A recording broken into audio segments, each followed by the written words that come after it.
मॉर्निंगची सुरुवात मी आज चहा पिऊनच केली. आज जायचं होतं सासरी. मग काय जीवाची छान तयारी वगैरे करून दिली, पॅकिंग वगैरे झाली. बसमध्ये बसताच एक लगेच छोटीशी क्लिपसुद्धा काढून घेतली. कुंदचं वातावरणसुद्धा झालं होतं आणि जीवन खूप जास्त एन्जॉय करत होता. त्यानंतर घरी पोचलो.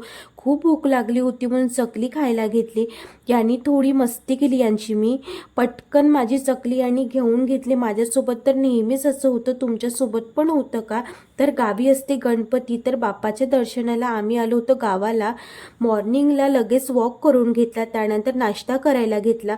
प्रणय ब्लॉगमध्ये कम्फर्टेबल नसते तरीसुद्धा गुपचूप मी त्यांची एक क्लिप काढूनच घेते. नंतर आंघोळ केली, पूजा पण करायची होती, माझं पण पटकन आवरून घेतलं. त्यानंतर सायंकाळला जायचं होतं गणपती बघायला. मला तर ह्यावर्षी कुठेच जायला मिळणार नाही. जीवन छोटा असल्यामुळे जास्त वेळ झाला की तो खूप जास्त चिडचिडसुद्धा करतो.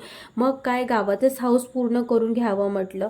गणपती बाप्पांची मूर्त खूप सुंदर होती. 2100 चॉकलेटनी बनवलेली मूर्त अप्रतिम होती.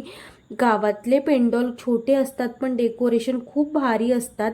आय नो मला हा गणपती कुठला आहे अजिबात माहिती नाही, पण ही पण मूर्त खूप सुंदर होती आणि दिसायला खूप अट्रॅक्टिव्ह होती.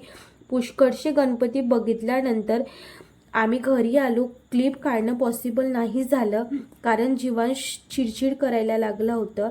काही कारणामुळे ब्लॉग खूप जास्त लेट झाला, त्यासाठी मनापासून सॉरी. आणि असा होता माझा आजचा दिवस. Bye bye.